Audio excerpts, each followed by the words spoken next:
Hello everyone, and welcome back to another Backlot Banter movie review. My name is Tucker Hazel, of course. I am joined by my co-host, Tanner Dykstra, who cost too much to make and probably won't make much at the box office. And today we're here to talk about Haunted Mansion, of course, starring a whole host of wacky characters and based on a ride at Disney World, Disneyland, I don't know. I'm not a Disney guy. And I'm not a Disney. This doesn't help that case, me being a Disney guy or not. But if you want to talk to us about Haunted Mansion you're probably not going to want to, but on the off chance that you do, join our Discord. It'd be fun to shit on this movie together. It's a Haunted Mansion only Discord, by the way. We only I'll talk make the about Haunted Mansion in only there. channel. Yes, Discord. Join our comments and join our link and subscribe and like the video. And Tanner, we sat through Haunted Mansion last night. Can you give me the runtime of this fucking movie? Okay, so I actually got it mixed up because I told you in the theater that it was 2 hours and 15 minutes long, but that's wrong. That's the runtime of Gran Turismo, and I got it swapped in my head. That movie still should not be 2 hours and 15 minutes long. But this movie's only 2 hours, but it feels like it's pushing 2:15, maybe even 2.5. Because sitting through it is the correct terminology to use there. What a dull movie Haunted Mansion is. What a boring... I mean, there was never any chance for it, I don't think, to be anything exciting. Outside of maybe, seeing years ago, this person is cast in this movie, this person is cast in this movie. Because it has a really great cast and does absolutely nothing with it. With most of them. Of them. And just... It's just they're trying to do Pirates of the Caribbean again, I guess. Maybe. Apparently this cost more than Pirates of the Caribbean to make, by the way. That's fucking insane. Get the fuck out of here. Haunted Mansion. I was not excited for this movie. As I stated at the beginning, I'm not really a Disney person, and again, this doesn't help that case. This is kind of what my mind views Disney as, is just kind of lowbrow, simple, just sloppy IP. Who is this really for? Why make a movie based on a ride? Could the ride really even be that popular? I don't know. It's a very popular ride. I am a horror person, and I love watching horror movies, and frankly, I like the tropiness of horror movies, and being able to predict, this is when something's going to jump out of there, and this is who's going to die first. I love predicting that and knowing horror movies enough to where I feel like I can get into that flow, and obviously, this is a kid's movie, it's not designed to be horror, but it is definitely designed to be horror in its own unique way, and it has a clashing of tones that, if handled by a more confident creative team, could have been something very interesting. Horror comedy is something we've seen done before in things like Shaun of the Dead and Zombieland. And they play on horror tropes, but play them for laughs in a way that feels distinct for the genre and feels like it expands it. This, however, feels like, and it is this, but in a negative way, just a dumbed-down kids version of horror comedy. And it doesn't work in the horror, it doesn't work in the comedy. And I think maybe what I'm coming down to, Tanner, is it's just a bad movie. And I've got a lot of things that I want to drill in on in terms of areas where I feel this movie fails. But are there any particular things that you'd like to start with Haunted Mansion? Horror, the comedy, something else? Let's talk about the comedy. Okay, let's talk... Well, actually, no. It's a Haunted Mansion, Tucker. Let's talk about the horror. All right, sure. There's ghosts and ghouls in this film, kinda. They don't get a lot of play. That's the worst thing, is that we have this presence of the Hatbox Ghost as portrayed by Jared Leto. I'd like to put presence in heavy air quotes there. Yeah. Because a conceit of this for a long time is that you don't see the ghosts a lot of the times. You just kind of see their antics. Why? And it's... Yeah, why? I don't know. I think... Okay, Tucker, I'm casting my mind back 2 years ago when I rode on the Haunted Mansion ride. I think there's something about Madame Leota does a seance, and that's when, the holographic projections of the ghosts show up. And a moment related to that happens at the very end of this film. And I don't know. It's bad stuff. And so what we have to rely on then is just some wacky antics sort of spurred along by our human cast, who don't get anything to do, Mostly. who are not interesting, who are not funny, and most of whom have either rushed or lazy or just no character arcs to speak of whatsoever. Yeah, I believe it or not, I agree with all of that, and I think that the lack of play of the ghost, and especially the Hatbox Ghost, which has a reasonably good design and could be an iconic villain if that character had anything to do in this movie, and by extension, any of the other ghosts. You got this axe-murdering wife that killed some husbands, and so she has some headless husbands, and there's like a fisherman guy, but actually you don't see him very much. Like, there are some totally reasonable, serviceable designs for characters here that are reasonably distinct, but the fact that you only see them for very fleeting moments, intentionally so, for the first part of the film, but it takes so long for that first act to end to where you're getting to the actual Haunted Mansion stuff, that it doesn't feel like it matters too much. And I draw in on the Hatbox Ghost, which is kind of the thing that this movie hangs its pun intended hat on, to be kind of distinct, other than, I guess, our main cast of characters. But I don't even really... I feel like I paid attention to Haunted Mansion, but I can't even really pin down why he was here, or like what his goal is. He's gotta get 1,000 souls, and was it 1,000 souls to rule the world, probably, or something like that? Come back to life, or but he's already clearly impacting things around him. So it is very vague, and they try to give lore dumps throughout this movie. One of which is probably the best part of this movie, because it's portrayed through this hand-drawn art style and these news clippings and things that are going in. I'm like, hey, that's visually interesting. But otherwise, the characters are talking in such generalities, and most of them don't actually know what's going on for so much of the film, that it feels back heavy in, oh, that's right, we gotta have a villain that has a goal. And that's not revealed until 4/5 of the way through the movie, and by that point I'm like, I don't know, I don't care. Yeah. This movie is way too talky as well. You mentioned in there that the first act of this movie is way too long. It's like half the movie. And you're right. It takes so long for us to be in the Haunted Mansion and doing the ghost stuff. Because we're back and forth, and we're introducing LaKeith Stanfield's character and fleshing out that, which, isn't a bad idea from a screenwriting perspective to flesh out that character at the beginning, but it just takes so long. You need to make this script more efficient, certainly, because it's just a slog. These dialogue sequences are a slog to get through, because people are just reiterating and explaining the thing that we have to do and why they're doing it, and the thing that we have to go get, and there's so many things we don't know, and let's talk about the things that we don't know for a minute on end. And the jokes go on for so long. The jokes are not at all quick or coming at you so fast that you're laughing. He's like, oh, I didn't see that joke coming at all.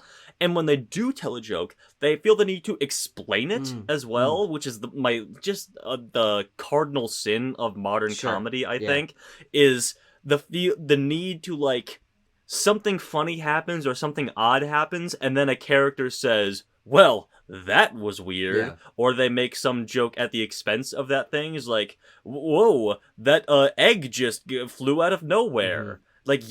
We fucking saw it. Yeah, it is very simple in that way, and I think that is primarily why the comedy didn't work for me.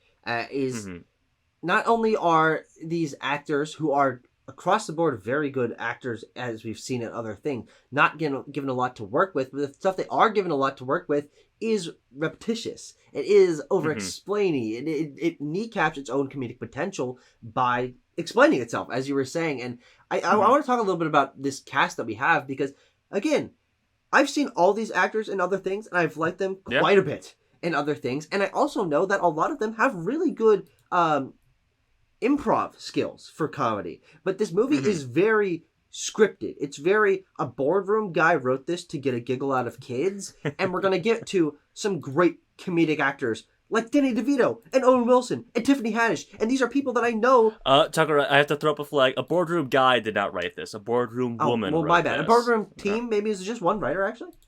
Just one that's writer a rarity on Letterboxd. for these movies. Yeah, that's crazy. But regardless, I kind of feel bad for these actors, not being able to flex themselves or challenge themselves in any way. It feels like a very yeah, we signed on because Disney's gonna pay us a good amount, and you know, kids will probably see this, so they'll be fans of us in the future. But the only one with anything to do at all is LaKeith Stanfield, and Well, yeah, I want to talk LaKeith about Stanfield is in a different movie. This man is putting like 80% Listen. effort in, and that's way too much effort for this movie.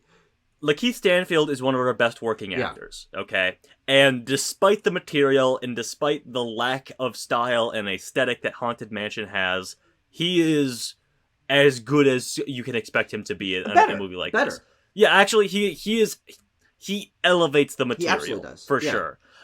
Because we give him this backstory of loved wife dead, now I'm sad. And I want to talk to my wife again. Not only that though, but I think the reason that I find his acting and the character itself actually surprisingly compelling is that he had his element of social awkwardness, where he doesn't quite understand how to interact with people, and he's always talking about how in the past he's kind of stayed away from people. He's just not a people person, and that's pretty distinct. And it's interesting to have his grief and his social abilities sort of tied together. And he does have this arc of getting to know people and helping out people and helping them to realize themselves. And I'm like, okay, this one character I find to be reasonably well written and elevated by an incredible performance. A very good performance, a surprisingly good performance in which he's showing some surprising amount of emotion, and he's delivering lines with. He's crying. We're crying in this, and like in the scene where he's crying, I'm like, I'm in on this. I think I leaned over to you and I was like, LaKeith, you need to like calm down. Like, don't put this much effort in. He didn't need to try as hard because a lot of other people aren't trying very hard in this movie. But to the point, Tucker, and this just crossed my mind when you said that he has these conflicts of being like socially awkward and a bit of a loner. I think that's actually good casting for LaKeith Stanfield in this role then, because he is charismatic, but he's not like a Chris Pratt charismatic or something he's not like outgoing. That. He's not, LaKeith Stanfield does have this very interesting sort of gravity to him, where he kind of like asks you to come into him. Excuse the phrasing. Instead of like a Chris Pratt or whatever, where he's like loud and exploding and yelling and screaming. LaKeith Stanfield is very much not that, and I think that suits the character. Yeah. So good casting for LaKeith Stanfield, I would say, and he's pretty solid in the movie. Great fits too. Hard costumes from LaKeith Stanfield, and some great haircuts and stuff as well. Yeah. Whoever dressed and makeuped and hairstyled this guy, and frankly, I do want to compliment the movie somewhere, Tanner. Okay. Not only do I think that there are some good casting choices, and LaKeith Stanfield, his performance elevates the material that he's given, but I think this movie is well made on a production level. I think that the production design of the house is very imposing and dark and interesting. I think that the choices they do with some color balance for like very blue at the nighttime looks pretty good, and the costume designing is genuinely pretty awesome, especially with like Tiffany Haddish and Rosario Dawson and LaKeith Stanfield. They're wearing some surprisingly well done outfits, and so the movie does have some quality in it. It just unfortunately from its like filmic perspectives, I think it loses a lot of the weight that the production design could be doing, which is in that writing, in that editing, and in the comedy, in the tone, which it fumbles consistently. I will say that, you mentioned it there. There's a lot of times where like where we are outside during the nighttime that it's very like, can we light this a bit better maybe? We also end in a giant volume CGI ghost flying green light from the ground. There's also some stuff funny like that. volume green screen moments of the kid running down the hallway, and it's so obvious that it's just the kid doing this, like standing in place as there's a green screen behind him. Oh my god. Oh, we do so many. There's 2 or 3 like digital dolly zooms that I fucking hate really in movies, because they're trying to they're recreating the Vertigo shot or the Jaws shot or whatever, which are done practically. But now we've gotten so lazy with our filmmaking because we're Disney and we have $1 billion that we're just like, just green screen it and then push the green screen away. Lazy, hate it. What else? Should we talk about some of the other characters here? Our supporting cast, maybe. We got Rosario Dawson, we got Owen Wilson, we got Tiffany Haddish, we got Danny DeVito, and then smaller parts like Jamie Lee Curtis and Winona Ryder. Tucker, of those people, and we have, of course, Chase W. Yes. Dillon, who is probably the second best person in this movie. I would say so. Just because they'll let the kid ham it up a little bit and be like, oh boy, I'm so scared. And that's fun. And he does get a thing with, like, he wants to go talk to his dad, and we learn that the Hatbox Ghost has been, like, sort of tricking him, coercing him to come and give up his soul or whatever. But of the rest of our celebrity cast, who do you think was the second best? I want to say Danny DeVito. I think that he sells most of the comedic elements of this movie. He is a comedic presence generally in movies, and yes, but you can also feel that he's kind of old here, and like he's not quite giving his all. Joe, you think he got taken out by that chair for real, or hit by that truck for real? Yeah, it's just it's not good usage of any of these actors, and I think primarily because a lot of these are comedic actors and actresses that sell themselves on their improv ability, and we know that Owen Wilson can be very funny. And Tiffany Haddish can be funny. Danny DeVito can Tiffany be funny. Haddish in the past, she does have comedic chops, and they're given such stereotypical roles to work with here, which is of course I guess the intent of a kids movie and like ensemble cast, kind of simple. But I don't think any of them were given comedy to do, and I think that where the comedy fails, the writing for these characters fails even harder, because as you were alluding to at the beginning, they're all there for the most surface level character stereotypes, and then non-existent or very flat character arcs, where by the end you're like, why were they even in this? Like, Owen Wilson shows up to bring LaKeith Stanfield there, and then is just like kind of a presence, like he's in the background for a lot of it, and then he has a moment near the end, and Rosario Dawson is there to own the house, but then she's kind of just standing around for a lot of it, and then by the end she has a moment, and you're like, oh. And even and Danny DeVito and Tiffany Haddish, like I can't even believe that like 4/5 of this cast does not much during this entire movie. Yeah, we don't utilize them in any interesting way. They're usually just there to banter and make faces. Yeah, there's a lot of times I noticed in the movie where like two characters are having like a funny moment, but we have the entire cast there as well, so they're just kind of like standing there and like milling about and like turning to each other and like like, could we tighten up the shot, give these other people something to do, maybe have them bicker a little bit more, maybe, I don't know. But Owen Wilson is just kind of like, this is really weird. And then Tiffany Haddish sometimes is just like cracking jokes that they've like lowered the gain on in the background, so you're like, Tiffany Haddish is like just riffing in the background. Like they clearly just took audio of her riffing and just kind of like, chuck it in the background. There was some Tucker, brands. Oh Christ! We love brands. This movie has some of the not most egregious, but most consistent product placement I've seen in a long time, coming hot off the heels of Shazam! Fury of the Gods, in which they do Taste the Rainbow and Skittles thing. Let me read out some of these things. Where did it go? Wait, is it on my phone? Hold on. It is on your phone. If I can recall, let's see if you can pull any of these. Okay, we have PayPal. Definitely. We get a PayPal mention. We get an Amazon mention. There is a joke revolving around Yankee Candles. CVS is one of these as well. Man. Yeah, and there's Costco, Baskin Robbins, and Burger King. There are 7 by my count. Oh, I forgot they like get Burger King, and Owen Wilson is like holding up his burger with the Burger King logo out on the wrapper. Yeah. God. It's so strange that there is product placement in this in the first place, because none of them fit naturally into the scenarios, which I think is the most annoying thing. Is they'll just be doing a sentence and be like, oh, and also I got this from Costco. Oh, by the way, I had to go to CVS. Yes. They didn't need to be eating in the car, but he's just holding a Burger King burger, and it's like, you're like, obviously you're trying to use a brand we recognize in a movie as the conceit of the joke, but the joke doesn't fit in the scenario. I forgot to cancel my Amazon subscription, but well, that was actually that was a double feature there, because she got the Yankee because she forgot to cancel her Amazon subscription, which also doesn't make sense. No, it doesn't make sense. Amazon doesn't just send you stuff if you don't cancel.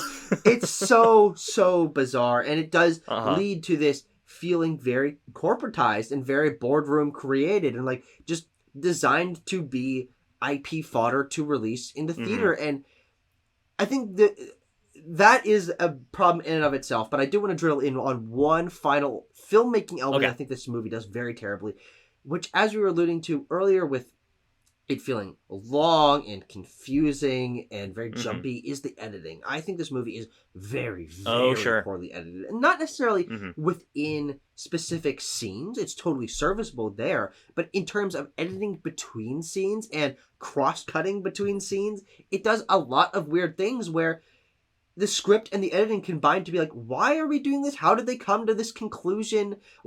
We're just deciding that we need to go get a professor at this point. We're deciding we need to go get Tiffany Haddish's character. We do like yada yada through some like seemingly important decisions. Also editing thing. Lots of bad ADR lines a lot of it. In here as well. Yeah. Bad stuff. 3.2 out of 10. Yeah. No. I mean, I think unfortunately, but also fortunately, I do respect certain elements of this movie, and I think that it has reasonable production design and costume design, and that LaKeith Stanfield actually turns in a pretty good performance. And for that, I can't say that I hate this movie. I think there's so many underutilized cast members and poor editing decisions and very bad jokes that don't land that make this a underwhelming film. But on the whole, it's kind of just serviceable. It's just nothing at the end of the day. It's really a nothing sauce movie. It's nothing with like one singular sprinkle of something, maybe. Yeah, one something. Yeah. So I'm going to go a little bit higher at a 4.1. But is that much higher? No. And is it good? Still a bad movie. Yeah, this was a bad movie. And I want to see them stop this. Because you and I didn't like Jungle Cruise. Actually, Jungle Cruise was better than this. Yes. Yeah, and I actually have not seen any Pirates movies. Very close, I think. Though I think those are probably better. But just stop. Like, man, what are you doing, Disney? Anyway, Tower of Terror or whatever. Never mind, I guess you're not stopping.